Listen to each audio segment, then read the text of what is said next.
안녕하세요. 인간 관계의 깊은 바다를 항해하는 여러분의 지혜로운 등대가 되어 드리고 싶은 지식 채널입니다. 오늘 우리의 이야기에 귀 기울이시기 전에 이 영상이 여러분의 마음에 작은 울림이라도 준다면 구독과 알림 설정을 통해 저희의 여정에 동참해 주시길 바랍니다. 여러분의 구독 하나하나가 저희에게는 더 깊이 있는 지혜를 나눌 수 있는 큰 힘이 됩니다. 또한 이 이야기가 필요할지 모를 누군가에게 공유하는 것은 어두운 길을 걷는 이에게 작은 등불 하나를 건네주는 것과 같은 따뜻한 나눔이 될 것입니다. 여러분, 혹시 이런 경험 있으신가요? 말로는 무척 다정하고 친절하게 다가오는데 어딘지 모르게 본능적으로 싸늘한 기운이 느껴지거나 무언가 맞지 않는다는 위화감을 느껴본 적 말입니다. 그 사람의 미소 뒤에 무언가 어두운 것이 숨겨져 있다는 설명하기 힘든 직감이 스쳐 지나간 적은 없으신가요? 우리 한국 사람들은 예로부터 눈치라는 특별한 감각을 통해 말로 표현되지 않는 상대방의 감정이나 분위기를 읽어내는 데 익숙합니다. 바로 그 눈치가 경고 신호를 보낼 때 우리는 그 미묘한 불편함의 정체를 알아차릴 필요가 있습니다. 인간 정신을 탐구한 위대한 학자 칼 융은 그림자라는 핵심적인 개념에 대해 이야기했습니다. 그림자란 우리 스스로 인정하고 싶지 않아서 마음속 깊은 곳에 억눌러둔 자신의 어두운 부분입니다.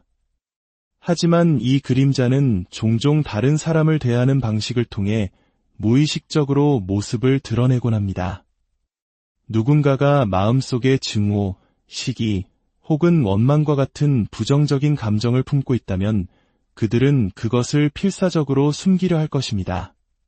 하지만 결코 완벽하게 숨길 수는 없습니다. 그 신호들은 아주 미묘하지만 분명히 존재하며 우리는 그것을 알아차릴 수 있습니다. 오늘 저는 여러분의 가까운 사람 중 누군가가 적대적인 감정을 숨기고 있을 때 나타나는 8가지 명백한 신호에 대해 이야기해 드리고자 합니다.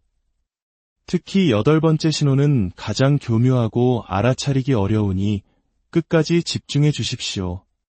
이야기를 듣고 나면 특정 인물에 대한 여러분의 시각이 완전히 바뀔지도 모릅니다. 첫 번째 신호는 비꼬는 말을 농담으로 위장하는 것입니다. 숨겨진 적대감은 항상 노골적으로 드러나지 않습니다. 어떤 사람들은 가시 돋친 농담이나 날카로운 비아냥거림을 통해 자신의 부정적인 감정을 표출하는 것을 선호합니다. 그들은 당신이 민감하게 생각하는 부분을 정확히 알고 그것을 교묘하게 비웃습니다. 그리고 당신이 그 점을 지적하려 하면 그냥 농담한 건데 왜 그렇게 예민하게 굴어? 혹은 농담도 못 받아치네 와 같은 말로 당신을 오히려 속 좁은 사람으로 만들어버립니다. 이런 행동은 당신에게 불쾌감과 모멸감을 남기면서도 상대방은 악에 없는 농담을 한 사람이라는 가면을 유지할 수 있기 때문에 특히 더 교묘합니다. 만약 특정 주제에 대한 비꼬는 농담이 계속해서 반복된다면 그것은 단순한 유머가 아니라 숨겨진 경멸의 명백한 증거일 수 있습니다. 그 사람의 농담이 항상 당신에게 굴욕감을 안겨주고 특히 같은 주제로 반복된다면 그것은 억압된 적대감의 표출일 가능성이 높습니다. 칼 융은 우리의 개인적인 그림자가 타인에게 미묘하고 때로는 무의식적인 방식으로 투사된다고 주장했습니다. 누군가가 당신의 특정 부분을 반복적으로 비꼬며 공격한다면 그는 사실 자기 자신이 받아들이지 못하는 자신의 어두운 단면을 당신을 통해 보고 있는 것입니다. 두 번째 신호는 교묘하게 당신의 일을 방해하는 숨겨진 사보타주입니다.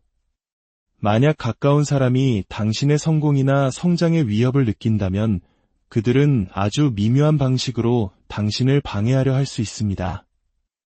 이러한 방해 공작은 항상 명백하게 드러나지 않습니다. 때로는 잘못된 조언을 건네거나 중요한 정보를 슬쩍 빼놓고 전달하거나 혹은 사소한 실수를 가장하여 당신의 목표 달성을 어렵게 만드는 방식으로 나타납니다. 예를 들어 중요한 약속 시간을 일부러 늦게 알려주거나 결정적인 세부 사항을 깜빡했다며 누락하는 친구나 가족이 있다면 그들이 정말 잊어버린 것인지 의심해 볼 필요가 있습니다. 만약 이러한 실수들이 당신의 인생에서 중요한 순간마다 반복적으로 일어난다면 그것이 과연 단순한 우연일지 자문해 보아야 합니다. 융은 사람이 자신의 실패를 마주할 용기가 없을 때 무의식적으로 자신의 좌절감을 타인에게 투사한다고 설명했습니다. 즉, 열등감을 느끼지 않기 위해 상대방의 성공을 방해함으로써 심리적 안정을 찾으려는 것입니다. 세 번째 신호는 소리 없는 경쟁입니다. 어떤 사람들은 당신이 무언가에 성공하는 것을 지켜보지 못합니다. 그들은 당신을 뛰어넘어야 한다는 강박감을 느낍니다. 당신이 작은 성공 하나를 거둘 때마다 그들은 어떻게든 대화의 초점을 자신에게로 돌리거나 당신의 성과를 깎아내리려고 시도합니다. 기쁜 소식을 공유했을 때 진심으로 축하해주기보다는 자신의 더 대단했던 경험을 늘어놓는 식입니다. 아, 그거? 나도 예전에 해봤는데 별거 아니더라. 혹은 정말? 나는 더 큰 프로젝트를 성공시켰는데 와 같은 반응을 보입니다. 이런 보이지 않는 경쟁은 종종 깊은 불안감과 낮은 자존감에서 비롯됩니다. 그들은 당신이 빛나는 것을 견디지 못합니다. 왜냐하면 당신의 성공이 자신의 부족함을 더욱 도드라지게 만든다고 느끼기 때문입니다. 만약 특정 인물과의 모든 대화가 이런 식의 경쟁 구도로 흘러간다면 그 이면에는 표현되지 않은 원망과 시기심이 자리 잡고 있을 가능성이 큽니다. 네 번째 신호는 영혼 없는 피상적인 지지입니다. 당신을 은밀하게 미워하는 사람들은 겉으로는 당신을 지지하는 척 가면을 쓸 수 있습니다. 그들은 힘내, 잘 될 거야 와 같은 말을 쉽게 던지지만 실제 행동은 따르지 않습니다. 당신이 정말로 도움이 필요할 때 그들은 당신의 문제를 대수롭지 않게 여기거나 이런저런 핑계를 대며 자리를 피합니다. 당신이 성공을 거두었을 때 그들의 축하는 어딘가 어색하고 억지스럽거나 심지어 무관심하게 보입니다. 이러한 태도는 인생의 중요한 순간에 특히 더 명확하게 드러납니다. 만약 당신의 기쁨과 슬픔의 순간에 항상 그 사람이 부재 중이거나 무덤덤한 반응을 보인다면 그들은 당신에 대해 진정으로 긍정적인 감정을 가지고 있지 않을 수 있습니다. 진정한 지지의 부족은 시간이 지나면서 당신의 성공과 어려움에 대한 그 사람의 반응을 통해 분명해집니다. 다섯 번째 신호는 걱정을 가장한 통제입니다. 어떤 사람들은 다 너를 위해서야 라는 명분 아래 당신의 삶을 지배하려고 합니다. 그들은 당신이 무엇을 해야 할지 일일이 지시하고 당신의 모든 선택을 비판하며 당신의 결정 능력을 의심하게 만듭니다. 그들의 진짜 의도는 당신을 돕는 것이 아니라 당신을 자신에게 의존하게 만들어 통제력을 행사하는 것입니다. 이러한 통제는 사랑 어린 조언이나 진심 어린 걱정으로 위장되어 있기 때문에 알아차리기 어려울 수 있습니다. 핵심적인 판단 기준은 그들의 조언을 들은 후 당신의 기분입니다. 만약 그들의 조언을 듣고 나서 자신감이 생기기보다는 오히려 더 불안해지고 위축된다면 당신은 교묘한 형태의 심리적 조종을 당하고 있는 것일 수 있습니다. 칼 융은 타인을 통제하려는 욕구는 자신의 내면적 혼돈에 대한 깊은 두려움에서 비롯된다고 말했습니다. 자신의 불안정함을 감당하지 못하는 사람들이 타인의 삶을 통제함으로써 자신의 감정적 혼란을 마주하지 않으려는 것입니다.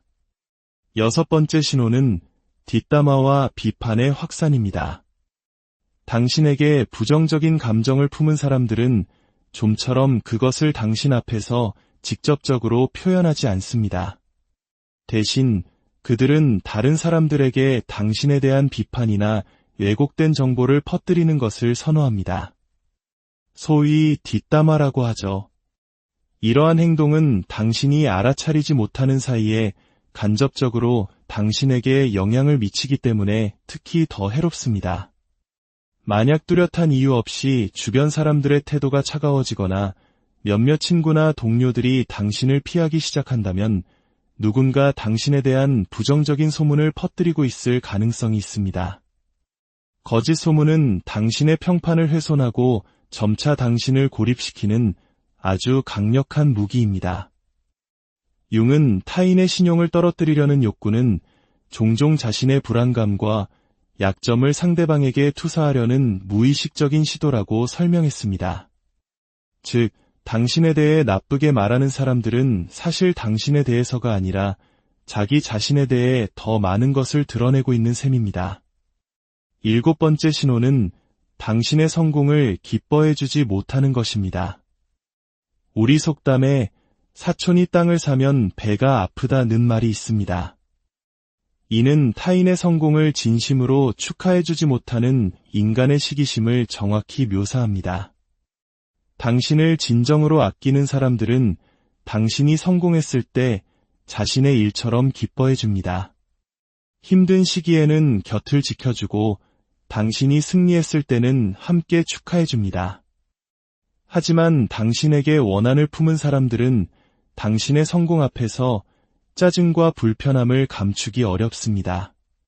그들은 차가운 반응을 보이거나 갑자기 화제를 돌리거나 당신의 성과를 깎아내리려는 시도를 통해 그 감정을 드러냅니다. 당신이 성취를 공유했을 때, 아, 그래? 잘됐네 와 같이 무미건조하게 반응하거나 즉시 자기 이야기로 초점을 돌린다면 그들은 관리되지 않은 시기심이나 경쟁심을 느끼고 있을 가능성이 높습니다. 융은 타인의 성공을 기뻐하지 못하는 것은 해결되지 않은 내면의 갈등을 드러내는 것이라고 설명했습니다. 타인의 성공이 자신의 부족함과 실패를 상기시키는 고통스러운 거울이 되기 때문입니다. 이제 가장 교묘하고 강력한 마지막 신호입니다.